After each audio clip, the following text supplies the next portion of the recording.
সাংবাদিকতার বাইরেও আপনি একজন তুখোর সংগঠক। সেই সংগঠকের জায়গা থেকে দেখতে পেয়েছি জিয়াউর রহমান ফাউন্ডেশনের আপনি একজন সম্মানিত পরিচালক।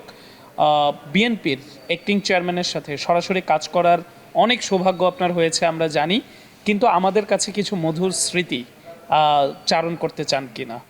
ছোট্ট একটু ঘটনা বলবো, সবটা বলবো না। জিয়াউর রহমান ফাউন্ডেশন হচ্ছে ক্ষমতার কেন্দ্রে থেকে, রাজনীতির কেন্দ্রবিন্দুতে থেকেও রাজনীতির বাইরে গিয়ে দেশের জন্য, মানুষের জন্য কাজ যে করা যায়, সেই প্ল্যাটফর্ম হচ্ছে জিয়াউর রহমান ফাউন্ডেশন। বিএনপির ভারপ্রাপ্ত চেয়ারম্যান তারেক রহমান একজন রাজনীতিক, জিয়াউর রহমান ফাউন্ডেশনের প্রেসিডেন্ট তারেক রহমান অন্য আর এক জিনিস। দুই একই ব্যক্তির দুই জায়গায় দুইভাবে বিশ্লেষণ করতে হবে।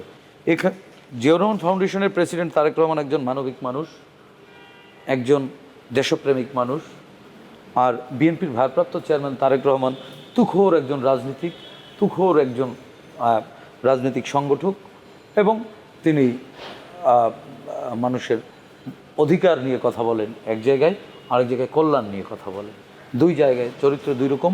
আমি যেহেতু জিয়াউর রহমান ফাউন্ডেশনে কাজ করি, জিয়াউর রহমান ফাউন্ডেশনে আমাদের যে মটো সেটি হচ্ছে একটি উদ্যোগ, একটু চেষ্টা এনে দেবে সফলতা, দেশে আসবে স্বনির্ভরতা।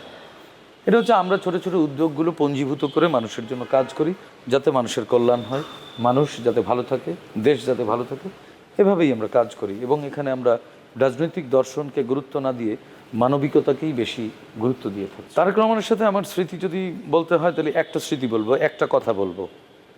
আমি যেদিন জেল থেকে বেরোই ওই দিন আমার তো ফোন ছিল না। পরের দিন 7 আগস্ট দুপুরবেলা আমি তখন প্রেস ক্লাবের ক্যান্টিনে খাচ্ছিলাম, হঠাৎ করে ফোন চলে এসছে। ফোন আসার পরে আমাকে বললো যে, আমি সেভ করা না নাম্বার, তখন উনি ওনার নাম বলে পরিচয় দিয়ে আমাকে বললেন ওয়েলকাম ব্যাক। গায়ে যেন কাদা না লাগে, যে বিপ্লব করে আসলেন, যে আন্দোলন সফল করে আসলেন, মানুষগুলো যেন সুখে থাকে।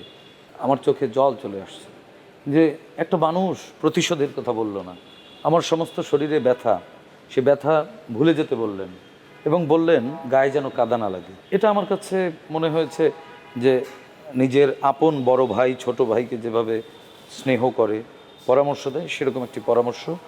আর একটি পরামর্শ আমি বললাম যে আসলে আমি তো মরেও যেতে পারতাম, নাও ফিরতে পারতাম, আমার 2টা বাচ্চা, ওরা তো এতিম হয়ে যেত। উনি একটা কথা বলছে, আমি এই জন্য চিরদিন ওনার কাছে কৃতজ্ঞ এবং ওনার হয়েই থাকবো, অন্তত এই কথাটির কারণে যে আপনার 2 সন্তান কোনোদিনই অভিভাবক হারা হতো না। হয়তো আপনি না ফিরলে আমি ওদের অভিভাবক হতাম। আপনি এটা নিয়ে এইটা নিয়ে আপনি এখন আর মনে কষ্ট পাবেন না। এই যে অভিভাবক হয়ে ওঠার যে মানসিকতা, যে বৃত্তি, এই মানসিকতা, এই মানবিকতাই তারেক রহমানকে অনন্য উচ্চতায় নিয়ে গেছে। এটি তারেক রহমানের মানে নিজস্বতা না, এটি হচ্ছে জিনগত একটা বৈশিষ্ট্য। জিয়াউর রহমান, বেগম খালেদা জিয়া, এরপরে তারেক রহমান, এটি হচ্ছে আসলে জেনেটিক যে ধারাবাহিকতা, মানবিক মানুষ হওয়ার যে ধারাবাহিকতা, সেই ধারাবাহিকতা। উনি আমার কাছে অন্য রকমের একজন মানুষ। উনি আমার কাছে পলিটিশিয়ান না, উনি আমার কাছে অন্য কিছু। নির্বাচন হবেই, নির্বাচন আটকাবে না।